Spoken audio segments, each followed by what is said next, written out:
And other codes के solution भी आपको मिल जाएंगे, चेक कर लेना, लिंक डिस्क्रिप्शन में है सोल्यूशन का, प्लेलिस्ट का भी। तो अदर कोड्स के लिए आप प्लेलिस्ट को चेक कर लेना। तो एग्ज़ाम कैसा गया कमेंट कीजिए, इजी था, हार्ड था, एंड कि मीडियम था। तो चलिए इसका सेक्शन ए स्टार्ट करते हैं। क्वेश्चन 1 था आपका, following data shows the mark obtained by 100 student in a class test. आपको मार्क्स गिवन थे एंड नंबर ऑफ स्टूडेंट्स भी गिवन थे। आपको बोला था इसमें मीडियन जो है वो किसका एवरेज होगा, कौन से 2 ऑब्जर्वेशन का एवरेज होगा। तो यहाँ पे देखो मीडियन की बात हो रही है और आपको क्लास इंटरवल तो नहीं दी है, तो आप पहले इन मार्क्स का ना असेंडिंग ऑर्डर लगाओ, क्योंकि जब भी एवरेज कौन से 2 ऑब्जर्वेशन का, तो आपको पहले इनको असेंडिंग में लगाना पड़ेगा। तो यहाँ पे ये देखो मार्क्स जो है ये 20, 29, 28 आगे पीछे है ना, तो इसको असेंडिंग में लगा दो आप।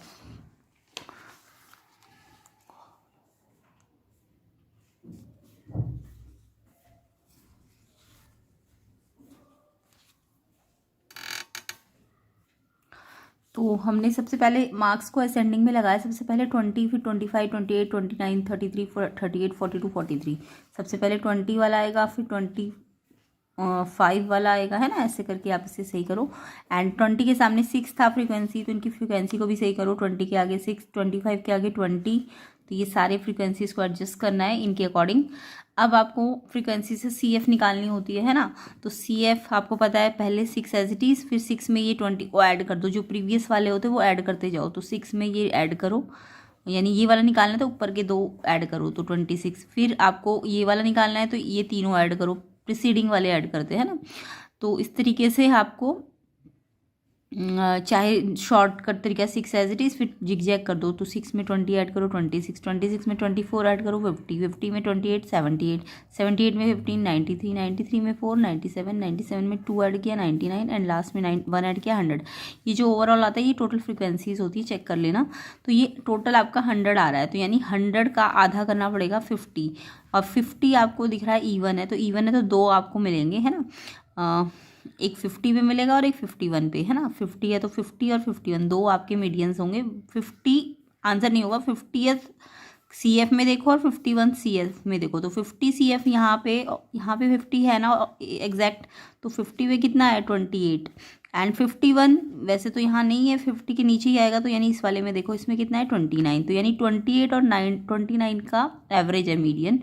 तो ऑप्शन सी इसका करेक्ट आंसर है। किस किस बच्चे ने ऑप्शन सी पे टिक किया फर्स्ट का, उनका बिल्कुल ठीक है, कमेंट करना। सी ऑप्शन इसका आंसर था फर्स्ट क्वेश्चन का। नेक्स्ट क्वेश्चन देखो, क्वेश्चन 2 है, the probability of getting a composite number greater than 3 on throwing a die.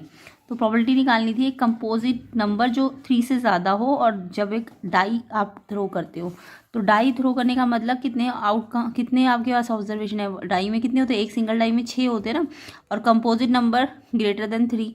देखो कंपोजिट नंबर स्टार्ट ही 4 से होता है ना, क्योंकि 2, 3 ये तो प्राइम होते हैं, और 1 तो कुछ भी नहीं है ना, प्राइम है ना, कंपोजिट है, 1 ऑड है जस्ट, ठीक है। तो 2, 3 आपके प्राइम नंबर है, तो कंपोजिट स्टार्ट ही 4 से हुआ है, तो यानी ग्रेटर देन 3 में स्टार्टिंग ही 4 से हुई है, तो यहाँ नहीं 1, 2, 3 तो आएगा ही नहीं इसमें, है ना, और ग्रेटर देन 3 है तो 3 भी कंपोजिट होता ही नहीं है, तो 4 से ही स्टार्ट होता है, तो 4 और फिर कंपोजिट है तो 5 तो प्राइम है, तो 6 लोगे, 4 और 6, यानी कि कंपोजिट नंबर जो ग्रेटर देन 3 होते हैं वो जस्ट 4 और 6 होते हैं, है ना। अब 4, 6 होता है, 2 है ना इसके अंदर, तो कंपोजिट नंबर की प्रोबेबिलिटी निकालनी है, तो कंपोजिट नंबर कितने आए, 2 आए, तो 2 और टोटल कितने थे 6, तो 1/3 इसका आंसर है।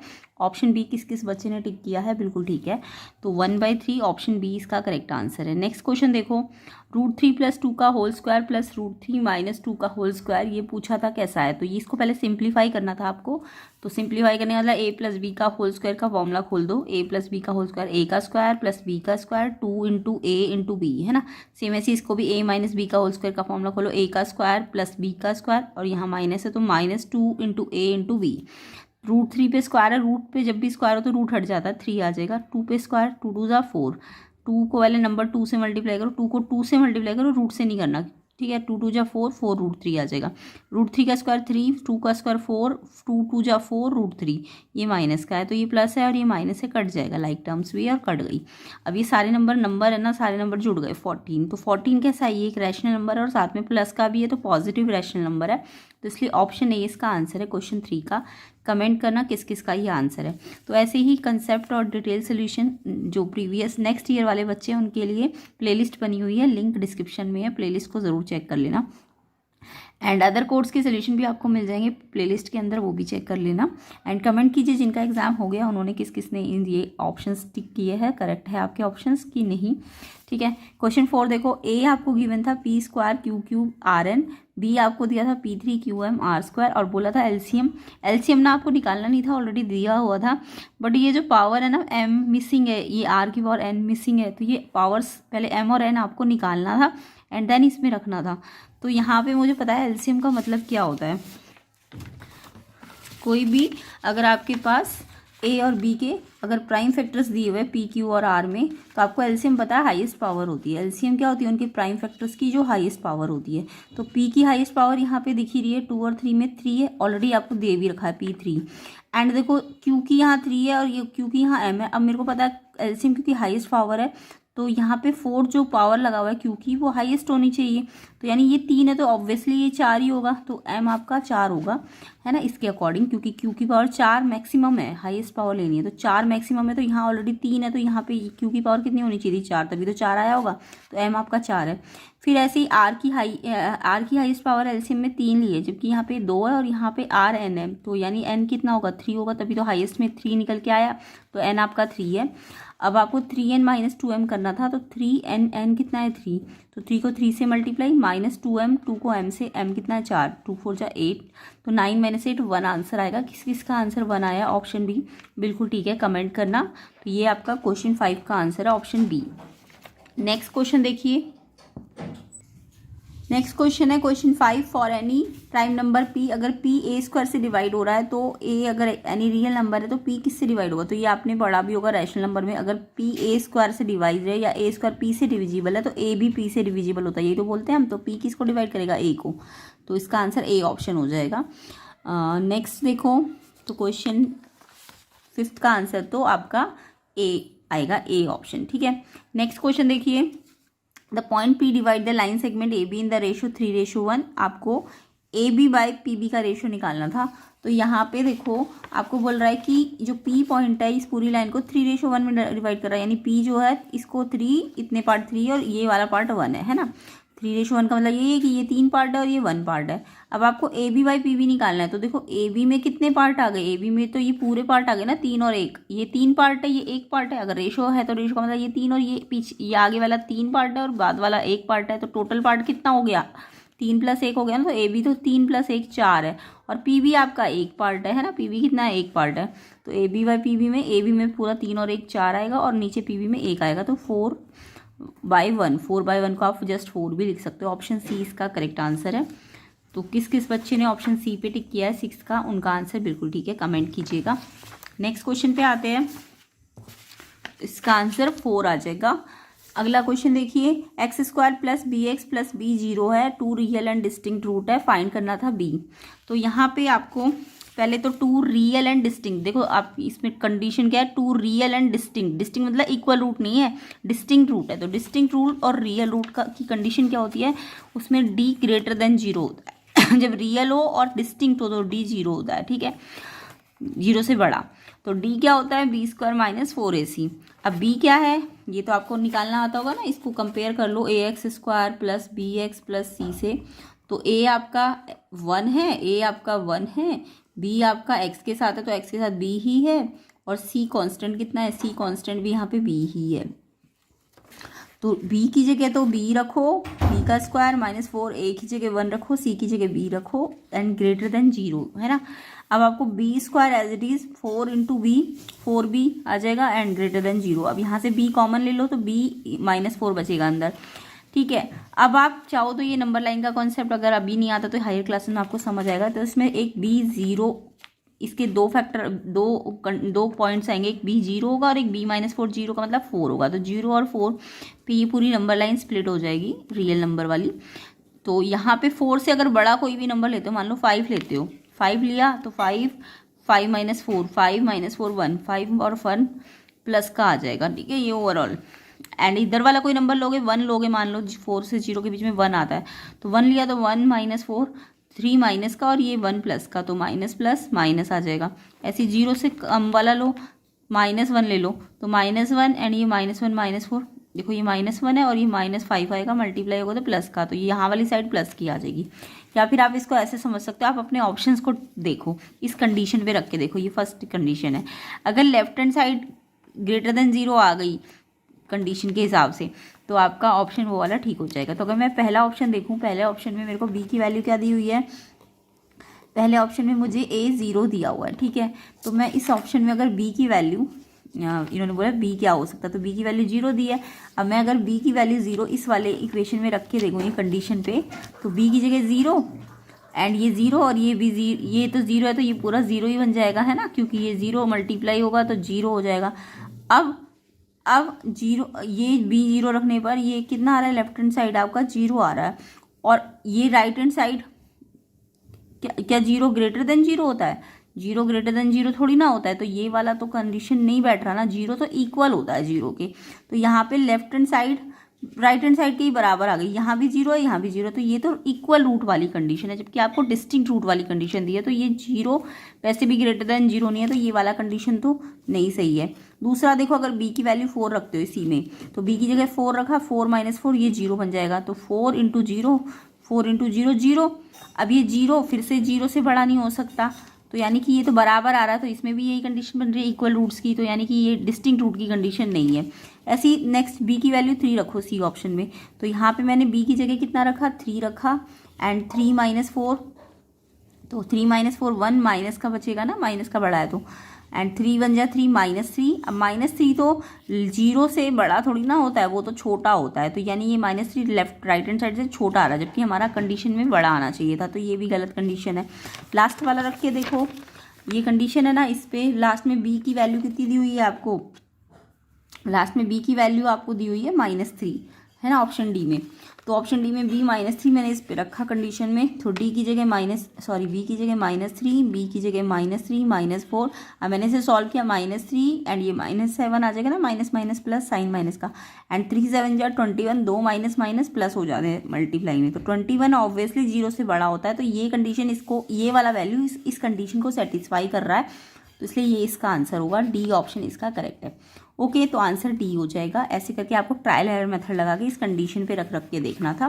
तो किस किस बच्चे ने -3 पे टिक किया है कमेंट करना, थोड़ा सा क्वेश्चन हार्ड था तो कमेंट करना इसको। क्वेश्चन 8 देखो, which of the following equation is a quadratic. यहाँ पे पूछा कौन सी क्वाड्रेटिक है, तो देखो जब इसको देखोगे ना, आप इसको सिंप्लीफाई करोगे तो यहाँ भी x³ है और इधर भी आइडेंटिटी खोलोगे तो x³ आएगा, तो x³ प्लस का यहाँ भी और यहाँ भी कट जाएगा, तो यानी क्वाड्रेटिक आ जाएगी, यहाँ पे क्वाड्रेटिक आएगी, ठीक है। सॉरी एक मिनट, हाँ, तो देखो ए ऑप्शन में अगर मैंने इसे सिंप्लीफाई करा तो इस साइड तो x³ था ना, इस साइड इसको आइडेंटिटी को खोलो, a - b का होल क्यूब, तो इसकी आइडेंटिटी होती है a का क्यूब माइनस b का क्यूब यानी 1 का cube 1 minus 3a² b, a पे स्क्वायर यानी x पे स्क्वायर, b तो 1 है तो 1 लिखने की जरूरत नहीं है, 3x² एंड प्लस का 3ab² है ना, 3a एक बार और b यानी 1 दो बार, तो 1 का स्क्वायर 1, 3x हो जाएगा, तो ये आइडेंटिटी तो खोलनी आती होगी आपको, और लास्ट में फिर से एक्स्ट्रा 3x² भी दिया हुआ है। ओके, तो मैंने जब a को सॉल्व किया तो x³ से x³ कट गया, क्योंकि ये भी इधर भी प्लस का है इधर भी प्लस का है, इक्वल की साइड जब दोनों साइड सेम साइन हो तो कट गया, और यहाँ पे देखो -3x² प्लस 3x² भी कट जाएगा, तो सिर्फ 3x और -1 आ रहा है। 3x - 1 तो लीनियर होता है, क्वाड्रेटिक थोड़ी ना होता है, ये वाला तो बिल्कुल गलत है, लीनियर है ये इसमें, क्योंकि ना x³ बच रहा है ना x², तो आपको पूछा था कौन सा क्वाड्रेटिक है, तो ये तो नहीं है, ये लीनियर है। सेकंड वाला जब आप करोगे ना, यहाँ x³ है, यहाँ भी देखो आइडेंटिटी खोलोगे तो x³ आएगा और x³ से x³ कट जाएगा और x² यहाँ बच जाएगा, यहाँ तो जैसे x² भी कट गया ना, यहाँ बचेगा, तो जब आइडेंटिटी खोलोगे तो यानी बी वाला आपका क्वाड्रेटिक है, ठीक है, बी ऑप्शन इसका आंसर है। 8 का किस किस बच्चे ने बी ऑप्शन पे टिक किया है, सही है, क्योंकि ये क्वाड्रेटिक इसलिए नहीं है क्योंकि इसमें x की पावर हाफ है, हाफ नहीं हो सकती पावर, है ना, किसी भी पॉलिनोमियल में, एंड x पावर नीचे भी नहीं आ सकती, नेगेटिव पावर भी नहीं हो सकती, तो ये भी पॉलिनोमियल नहीं है, ये भी पॉलिनोमियल नहीं है। हाँ, या फिर ये अगर आप क्रॉस मल्टीप्लाई करोगे तो x की पावर 3 बन जाएगी, तो ये भी आपका आंसर नहीं है, ये भी नहीं है, ये वाला करेक्ट है, ये क्वाड्रेटिक है, क्योंकि इसमें x³ वाला कट जाएगा और x² वाला बचेगा, तो यानी इस फॉर्म में आ जाएगा, तो इसलिए बी ऑप्शन इसका आंसर है 8 का। नेक्स्ट क्वेश्चन देखो, एक पिगी बैंक है, contain 1 coin and 2 rupees coin, उनका रेशो दिया है 9:11 और पिगी बैंक एक्सीडेंटली ड्रॉप हो गया और एक कॉइन गिर गया और प्रॉबिलिटी पूछा है कि 2 रुपये का कॉइन गिरा है वो निकालो। तो आपको दोनों का रेशो दिया हुआ है, 1 रुपीज़ कॉइन का 9x मान लो और 11x इसका 2 रुपीज़ का मान लो। अब 2 रुपीज़ का अगर कॉइन ड्रॉप हुआ है तो ये वाला ऊपर आएगा, 2 रुपीज़ की तो ये है ना, रेशियो है तो एक्स लगा दिया मैंने। अब 11x 2 रुपीज़ की गिरने की प्रॉबिलिटी है एंड टोटल कितनी है 9 और 11 12 20x, एक्स कट गया 11/20, 11/20 का मतलब 11 न्यूमरेटर जो है अंदर रखो और 20 बाहर रखो। अब डिवाइड करना 0.55, ऑप्शन सी इसका आंसर है 9 का। किस किस बच्चे का ऑप्शन सी आया है कमेंट करना, सी ऑप्शन इसका आंसर है। नेक्स्ट क्वेश्चन है, which of the following statement is false, कौन सी स्टेटमेंट फॉल्स है, फॉल्स पूछी गई थी। 2 right triangle always similar, no, right triangle जरूर थोड़ा ना हमेशा सिमिलर हो, क्यों नहीं होंगे, क्योंकि राइट ट्रायंगल में एक एंगल तो मैं मानती हूँ 90 हो सकता है।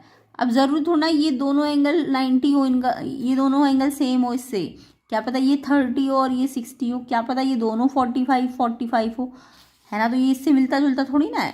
तो यानी दोनों राइट एंगल अगर राइट एंगल है तो इसका मतलब ये नहीं होता कि वो एक सिमिलर ट्राइंगल है, क्योंकि सिमिलर में तो हर एक एंगल कॉरेस्पॉन्डिंग इक्वल होना चाहिए था ना। तो ये वाला कंडीशन तो गलत बैठ रहा है, तो ए आपका गलत ऑप्शन है, फॉल्स ही पूछा था तो ए आंसर है इसका।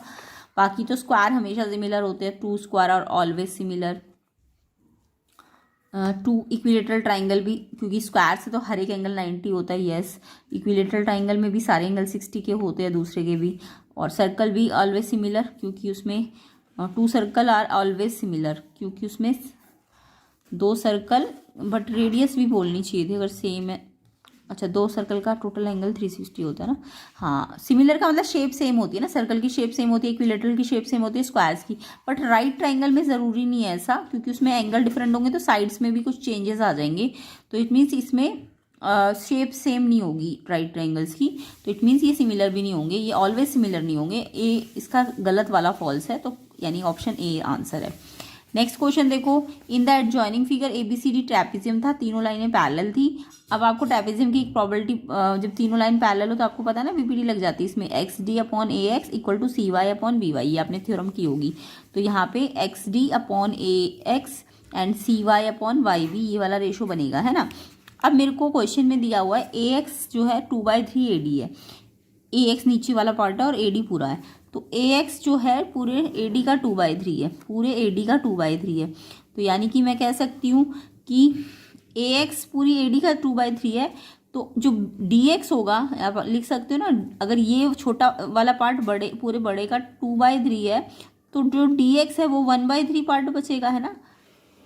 अगर ये 2/3 है पूरे का तो ये DX क्या होगा 1/3 होगा ना इसका, तो DX और AD का रेशो आपका 1/3 आ जाएगा, है ना। ये AD नीचे आया तो ये अगर 2/3 है तो ये वाला 1/3 है, यानी कि ये पार्ट 2 है तो ये पार्ट 1 है ना। यही तो मतलब हुआ, क्योंकि टोटल पार्ट 3 है, पूरे AX पूरे AD का 2/3 है, तो यानी ये 2/3 है, यानी टोटल 3 पार्ट में से ये 2 पार्ट है, तो ये 1 पार्ट होगा, है ना। तो ये 1/3 होगा, तो रेशो एक्चुअल में ये 2x है और ये 1x है कि नहीं। अब मेरे को CY/BY का जो रेशो था वो DX/AX, तो ये तो 1/2 बन रहा है ना रेशो, तो ये रेशो 1/2 आएगा, ठीक है, समझ आया। ये 1x है, ये 2x है, तो ये CY/BY भी तो इसी रेशो के बराबर है 1/2, तो 1/2 आंसर आना चाहिए, डी ऑप्शन इसका आंसर होना चाहिए। कमेंट करना किस किसने डी ऑप्शन पे टिक किया है।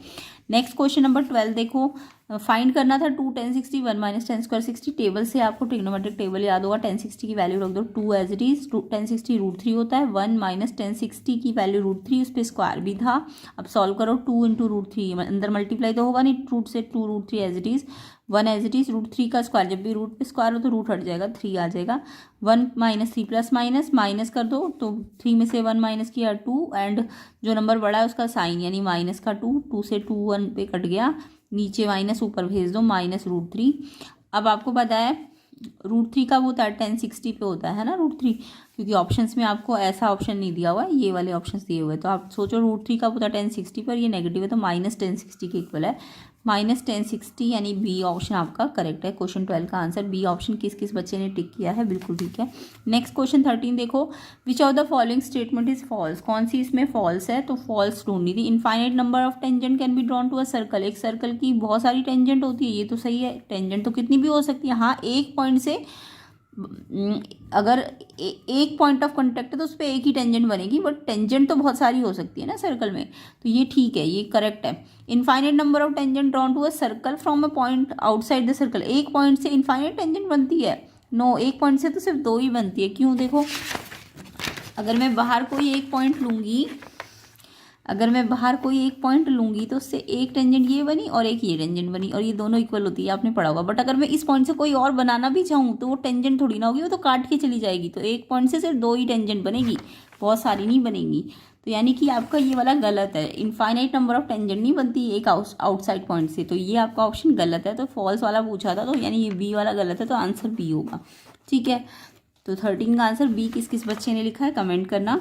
इन the adjoining figure P A and P B are tangent, तो P A P B tangent है और इक्वल भी होगी, पी पॉइंट से दो टेंजेंट बराबर होती है, बट आपको ए पी बी निकालना है, ए पी बी। अब आपने पढ़ा होगा कोई भी सर्कल में अगर दो टेंजेंट ऐसे इंक्लाइंड हो तो ये जो बनता है, ये एक क्वाड्रिलेटरल जो बनता है, ये एक साइक्लिक बनता है, ठीक है। क्यों, क्योंकि ये रेडियस इस टेंजेंट पे परपेंडिकुलर होती है पॉइंट ऑफ कांटेक्ट पे, ये भी, तो ये 90 + 90 180, ऐसे ये भी 180 आ जाएगा इनका सम। तो जब अपोजिट एंगल का सम 180 हो, इसका इसका और इसका इसका, तो साइक्लिक होता है। तो यानी अगर मैं ये वाला निकालना चाहती हूँ तो अगर मैं इधर वाला निकाल लूँ तो इनका सम 180 आ जाएगा और ये निकल जाएगा, है ना। तो इन दोनों का सम 180 है, क्योंकि ये 90 और ये 90, तो 180 है। ये अपोजिट एंगल का सम जब भी 180 हो साइक्लिक होता है, ठीक है। तो आपको ये वाला एंगल निकालना है, आपको इधर वाला दिया हुआ है, तो इधर वाला निकालने के लिए रिफ्लेक्स निकालना पड़ेगा ना।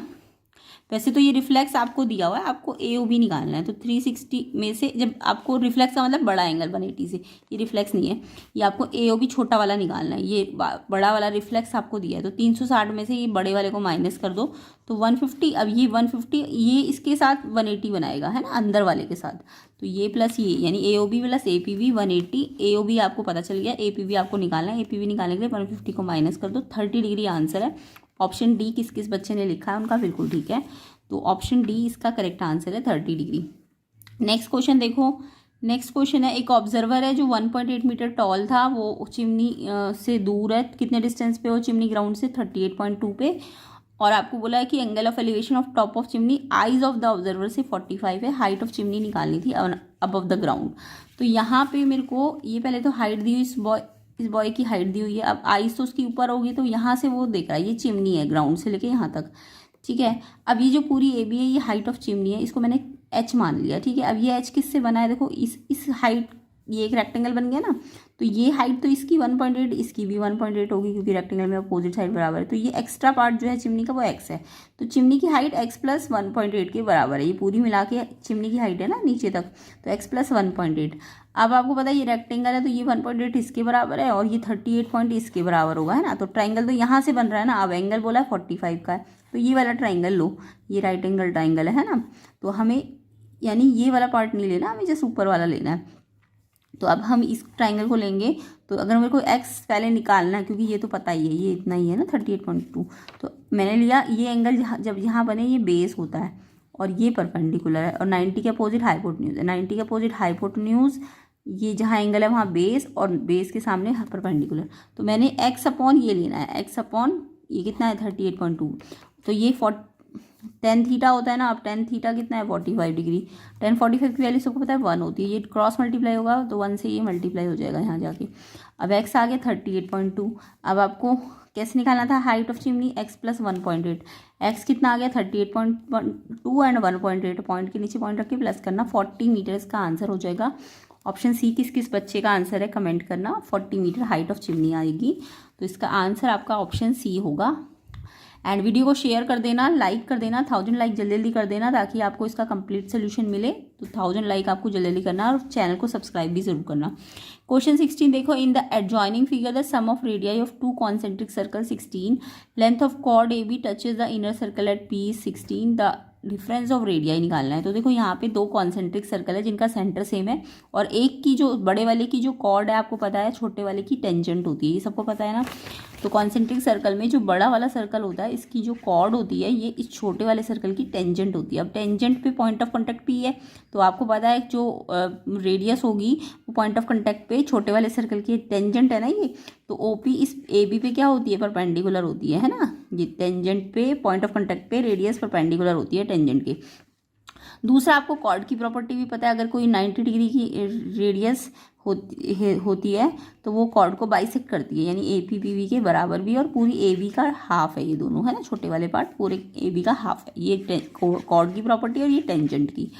अब आपको, क्योंकि आपको छोटा सर्कल और बड़ा सर्कल का रेडियस का सम दिया हुआ है, छोटे सर्कल की रेडियस ओपी बन रही है, बड़े सर्कल की ओबी बन रही है, इन दोनों का ना सम दिया हुआ है 16। तो ऐसा क्वेश्चन आपके एनसीईआरटी में भी था, दो का सम दिया होता है। तो इसको ओपी को मान लो एक्स है, तो ये ओबी कैसे आएगा, अगर ये एक्स है तो ये ओबी कैसे आएगा, एक्स वहाँ जाके माइनस हो गया ना, तो 16 माइनस एक्स हो जाएगा। अब आपको पता है इसमें पाइथागोरस लग सकती है, क्योंकि पीबी तो आप निकाल लोगे ना, क्योंकि पीबी हाफ है ए बी का, ए बी आपको 16 दी हुई थी, ए बी आपको 16 दी हुई है, तो ए बी का आधा कर दो 8, तो पी बी 8 है। अब आप इसमें राइट एंगल ट्राइंगल है, तो इसमें देखो 90 के अपोजिट तो हाइपोटेन्यूज होता है, ये 90 के अपोजिट ओ बी आपका हाइपोटेन्यूज है, हाइपोटेन्यूज का स्क्वायर बाकी ओ पी का स्क्वायर प्लस पी बी का स्क्वायर। ओ बी कितना है, ओ बी हमने लेट किया 16 माइनस एक्स, उस पे स्क्वायर, ओ पी कितना है एक्स पे स्क्वायर, पी बी कितना है 8 आया था, 8 का स्क्वायर, 16 माइनस एक्स पे आइडेंटिटी लगाओ, ए माइनस बी का होल स्क्वायर, ये ए का स्क्वायर यानी 16 का स्क्वायर 256, फिर प्लस बी का स्क्वायर, फिर 2 इंटू ए इंटू बी, माइनस का है तो माइनस 2 ए बी, तो 2 ए कितना है 16 और बी कितना है एक्स, 2 16 जा 32x और माइनस, क्योंकि माइनस है यहाँ पे, तो आइडेंटिटी से खोलना है इसको। एंड ये एज इट इज़ ये 8 का स्क्वायर यानी 8 इंटू 8 64, 8 इंटू 8 कितना होता है, 8 टू मत करना, 8 इंटू 8 64। अब आपको एक्स स्क्वायर प्लस का यहाँ भी कट जाएगा। अब एक्स के लिए लीनियर इक्वेशन को सॉल्व कर लो, ये एक्स वाला टर्म तो यहीं रहेगा, ये नंबर वाला टर्म उधर भेज दो, तो ये यहाँ प्लस है, इधर जाके माइनस हो जाएगा। प्लस माइनस क्या करते हैं, माइनस करते हैं, पहले माइनस करो और फिर जो बड़ा है ये बड़ा है तो इसका साइन माइनस का लगा दो, माइनस से माइनस कट जाएगा। एक्स निकालना है तो 32 मल्टीप्लाई में है तो डिवाइड में आ जाएगा, और फिर डिवाइड से काट दो, इसे कैंसिल कर दो, पहले 4 से काटा दोनों को, फिर दोबारा 8 से काटा, तो एक्स इक्वल टू 6 कैंसिल करना है ना, तो कैंसिल करना तो आई होप आता ही होगा, एक्स 6 आ गया। अब एक्स क्या था आपका, ओपी था ना, तो ओपी तो 6 आ गया, और ओबी क्या था 16 माइनस एक्स, तो 16 माइनस एक्स यानी 16 माइनस 6 10 आ गया। अब ये बड़ी रेडियस है, ये छोटी रेडियस है, बड़ी रेडियस में से छोटी रेडियस का डिफरेंस निकालना था, तो 10 में से 6 माइनस करोगे 4 आएगा। ऑप्शन बी इसका आंसर है। किस किस बच्चे ने ऑप्शन बी पे टिक किया है, क्वेश्चन नंबर 16 का 4 आंसर है, बी ऑप्शन इसका करेक्ट है। नेक्स्ट क्वेश्चन देखो, एक कोन है जिसकी हाइट 12 है और स्लेंट हाइट 13 है, आपको बोला है कि वो सरमाउंट है हेमिस्फेयर पे और हेमिस्फेयर की रेडियस इक्वल है कोन की रेडियस के, एंटायर हाइट ऑफ सॉलिड निकालना था। तो यहाँ पे मेरे को कोन की हाइट दी हुई है 12 और स्लेंट मतलब एल उसकी दी हुई है 13 कोन की। अब देखो कोन ऐसा है, इसके ऊपर ये किसके ऊपर है, एक हेमिस्फेयर के ऊपर सरमाउंटेड है। अब आपको टोटल हाइट यहाँ से यहाँ तक की निकालनी है। अब आपको दिख रहा है टोटल हाइट किससे बनी है, एक तो कोन की हाइट है प्लस इसकी हाइट को तो रेडियस कहोगे ना, हेमिस्फेयर की हाइट होना होती इसकी तो रेडियस है, तो यानी एच जो है ना, एच प्लस आर, कोन की एच मैंने एच स्मॉल एच मानी है एंड इसकी रेडियस, तो ये टोटल हाइट जो है वो एच प्लस आर है। अब मेरे को एच तो मालूम है क्वेश्चन में, बट आर नहीं पता, बट एल से आप एच और एल से आप आर निकाल सकते हो इस फॉर्मूले को लगा के, क्योंकि एल ये स्लैंट होता है, रेडियस यहाँ है, पाइथागोरस लग जाएगी इन दो तीनों के बीच में। तो एल का स्क्वायर एच का स्क्वायर प्लस आर का स्क्वायर, एच आपको कोन की लेनी है 12 का स्क्वायर, रेडियस आपको निकालनी है, एल आपको 13 दी है, 13 का स्क्वायर 13 इंटू 13 169, 12 का स्क्वायर 144, यहाँ जाके माइनस हो जाएगा, तो माइनस करोगे 25, स्क्वायर हटेगा तो रूट लग जाएगा इस पर, तो 25 का स्क्वायर रूट 5 आएगा। अब 5 आ गया तो रेडियस 5 रख दोगे, 12 5 17 आंसर है, ए ऑप्शन। किस किस का 17 का आंसर ए ऑप्शन है, करेक्ट है, तो 17 आंसर ए ऑप्शन ठीक है इसका। Next question, x median plus y mean z mode के इक्वल है, इंपेरिकल रिलेशनशिप है मीन मीडियन मॉड में, आपको पता है ये ना कुछ इस फॉर्म में दे दी, हमें एक्चुअल वाली पता है, हमें एक्चुअल वाली ये इंपेरिकल रिलेशन, तो मेरे को पता है इंपेरिकल रिलेशन क्या होता है इन तीनों के बीच में, 3 median minus 2 mean equal to 1 mode, ये आपने पढ़ा होगा ना, रिलेशन होता है इन तीनों के बीच में, 3 मीडियन होती है, मीन 2 होता है, 3 मीडियन माइनस 2 मीन 1 मॉड। अब इसको आप इससे कंपेयर करो, है ना, जो आपको गिवन है। तो मेरे को मीडियन के आगे 3 मल्टीप्लाई में, तो मीडियन में यहाँ x मल्टीप्लाई, तो कंपेयर करोगे तो x किसके बराबर हो गया 3 के।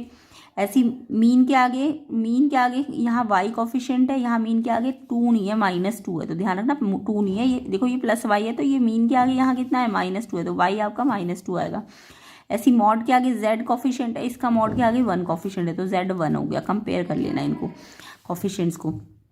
तो हमें एक्स वाई जेड मिल गए। अब x plus y plus z निकालना है। x कितना है 3, y कितना आया, देखो यहाँ प्लस है और y माइनस का 2 है, प्लस का z 3 और -2, ये प्लस माइनस माइनस हो गया, 3 - 2 1 और 1, तो 2 आंसर है ऑप्शन सी। किस किस बच्चे ने ऑप्शन 2 सी पे ऑप्शन पे टिक किया है, बिल्कुल ठीक है उनका, तो सी ऑप्शन 2 आंसर इसका करेक्ट है। नेक्स्ट देखिए एजर्शन रीजंस। एजर्शन में एपी आपको देखो ये दिए 369 - 198, 10th term from the end निकालनी है। तो जब भी एंड से निकालनी होती है तो कैसे निकालते हैं, इन्होंने दी है बट आप निकाल के देखो। एंड से जब भी कोई एपी निकालनी होती है तो पहले आप इस एपी को रिवर्स करोगे। जब भी एंड से बोले तो एपी को रिवर्स कर देते हैं। तो ये पहले A3 था ना, अब और ये लास्ट वाला टर्म था, बट आप रिवर्स करोगे तो ये वाला पहले आ जाएगा लास्ट वाला, और फिर ये 3 बढ़ रहा है ना, तो रिवर्स करने पे 3 घटेगा, है ना। ये अगर बढ़ रही है 3 एपी, जब एपी बढ़ रही होती है तो डी आपका पॉजिटिव होता है, याद रखना। और जब एपी घटेगी तो डी नेगेटिव हो जाएगा, है ना। ये अगर ऐसी बढ़ रही थी तो अब रिवर्स करने पे घटेगी ना, तो डी आपका नेगेटिव आएगा, ठीक है, याद रखना। तो 198.5 ये 3 बढ़ रहा है तो 3 घटाओ, और लास्ट वाले तो हमें पता ही है। तो जब भी आपको एंड से निकाले तो आप एपी रिवर्स करते हैं।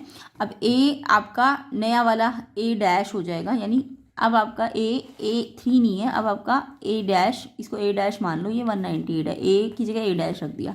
और डी डैश निकालो, डी हमेशा सेकंड में से फर्स्ट को माइनस करके निकालते हैं, तो इसमें से इसको माइनस करो, वो मैंने बता ही दिया कि डी नेगेटिव हो जाएगा इसमें, क्योंकि घट रही है। तो ये -3 आएगा, क्योंकि प्लस माइनस माइनस साइन बढ़ेगा, बड़ा ये है तो माइनस का। अब आपको 10th टर्म एंड से निकालने, इसलिए मैंने इसमें डैश लगाया। तो 10th टर्म का फॉर्मूला ही लगाओ a + 9d। अब यहाँ पे a, क्योंकि ये रिवर्स वाली एपी, तो a की जगह a dash 9d dash. a dash कितना आया 198, 9d डैश कितना आया, d डैश -3 आया। तो 198 पहले मल्टीप्लाई करो, 9 3 = 27, एक माइनस है तो लगा दो, 198 - 27 171, एंड लास्ट से ये 171 आ रहा है, जबकि क्वेश्चन में कह रहा है, क्वेश्चन में ये आपको बोला है कि ये 168 आना चाहिए। तो यानी क्वेश्चन में आपको गलत दिया है। मेरा कितना आया 171 तो यानी एजर्शन तो गलत दिया है। रीज़न सही दिया, देखो रीज़न में ना इन्होंने लास्ट से ना nth टर्म फ्रॉम एंड निकालनी हो जब, तो हम ये वाला फॉर्मूला डायरेक्ट भी लगा सकते थे, L - n - 1d। खुद सोचो आप, मैंने क्या किया है, जब भी लास्ट से एंड से निकालनी हो तो मैंने ए डैश लिया है। ए डैश का मतलब मैंने लास्ट टर्म पहले लिया ना, और फिर मैंने 9 यानी 10 था तो ये 9 लिया है, तो यानी मैंने फॉर्मूले में 10 n अगर 10 है तो यहाँ मैंने n - 1 ही तो लिया है, और d हमारा नेगेटिव आया इसलिए ये। तो अगर आप बिना रिवर्स किए करे निकालना चाहते हो, बिना रिवर्स किए, तो ये तो मैंने रिवर्स करके लंबा मेथड लगा दिया। अगर शॉर्ट ट्रिक से निकालना चाहते हो तो आप पहले इसी वाली एपी में लास्ट वाला पहले लिख देते और फिर माइनस लगाते। n कितना होता है, n आपको 10 दिया ही था, -1d आपका यहाँ +3 ही रखते। अगर आप इसी को देख के निकालना चाहते थे तो डायरेक्ट ये फॉर्मूला लगा सकते थे, या फिर आपको इस 10th वाला लगाना है, मतलब अगर मेरे को डायरेक्ट निकालना तो इससे ही निकाल देते हैं हम, इस फॉर्मूले से। तो बिल्कुल ठीक है, एंड से निकालने के लिए डायरेक्ट फॉर्मूला होता है। तो रीज़न आपका ठीक है बट एजर्शन गलत है। ऑप्शन डी इसका आंसर है, एजर्शन गलत रीज़न सही। तो एजर्शन गलत रीज़न सही, डी ऑप्शन इसका आंसर है। नेक्स्ट क्वेश्चन देखो, for an acute angle theta, sec theta अगर 3 है तो tan थीटा के 2√2 आएगा। तो इसको ना सेक और tan में हमें एक आइडेंटिटी पता है, क्या होती है कि सेक के स्क्वायर माइनस tan स्क्वायर कितना होता है 1 होता है। ये आइडेंटिटी आपको पता होगी। सेक की वैल्यू 3 दी है, 3 का स्क्वायर, tan की वैल्यू हम निकाल के देखेंगे, tan स्क्वायर = 1। अब देखो ये -tan स्क्वायर है तो इसको मैंने इधर भेजा, 1 को यहाँ ले आऊँगी, तो माइनस को तो इधर भेजा तो ये प्लस हो गया, और ये 1 को यहाँ लाऊंगी तो ये माइनस का हो जाएगा। 3 का स्क्वायर 9 - 1 8, और स्क्वायर हटेगा तो रूट लगेगा, √8 का प्राइम फैक्टर करके देख लेना। तो ये 2 4 = 2 2 = 2, तो ये रूट में 2 2 2 3 बार है ना, तो 3 बार है तो 2 बार में से तो एक बार बाहर आ गया, एक बार अंदर ही बचेगा, तो 2√2 आ रहा है tan थीटा। बिल्कुल ठीक है, एजर्शन यही तो कह रहा है कि tan थीटा 2√2 है, तो हमारा भी 2√2 आया, एजर्शन सही है। रीज़न बोल रहा है कि sec square 1 minus tan square होता है, नहीं देखो इस आइडेंटिटी को अगर मैं देखूँ तो सेक स्क्वायर मेरा क्या आएगा, देखो सेक स्क्वायर यहाँ ऑलरेडी प्लस है तो इसको वहाँ जाना पड़ेगा ना, तो इसको वहाँ जाना पड़ेगा, तो ये माइनस है तो ये प्लस हो जाएगा, तो यानी ये सेक स्क्वायर मेरा 1 + tan स्क्वायर होता है, तो ये आइडेंटिटी गलत दे दी इन्होंने, तो यानी रीज़न आपका गलत है, एजर्शन से ही रीज़न गलत, तो एजर्शन से ही रीज़न गलत, यानी सी ऑप्शन करेक्ट है इसका। तो ऑप्शन सी किस किस ने लिखा है 20 का एजर्शन रीज़न कमेंट करना किस किस के ठीक है, और 19 का आपका डी था। तो आई होप सबके एजर्शन रीज़न भी ठीक हो, और 1 से 20 तक भी मुझे कमेंट करना किसके कितने कितने क्वेश्चन सही है।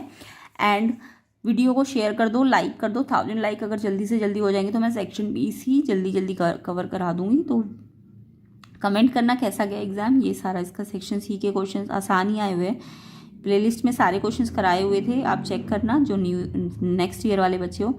सेक्शन डी भी आपका इजी था, कमेंट कीजिएगा मुझे। बेसिक प्रोपोर्शनल थ्योरम आई थी आपकी। Section E case based question था। तो जल्दी जल्दी इसका सोल्यूशन चाहते हो तो जल्दी जल्दी आप इसको 1000 लाइक कंप्लीट करो, तो आपको कंप्लीट सोल्यूशन भी मिल जाएगा। एंड इसका नेक्स्ट पार्ट जो बनेगा वो प्लेलिस्ट में चेक कर लेना, या लिंक डिस्क्रिप्शन में चेक कर लेना इसका पार्ट 2 के लिए। एंड अदर कोर्स के लिए भी आप प्लेलिस्ट को चेक कर लेना। एंड लाइक कर दीजिए वीडियो को, शेयर कर दीजिए, एंड चैनल में नए हो तो चैनल को सब्सक्राइब कर दीजिए।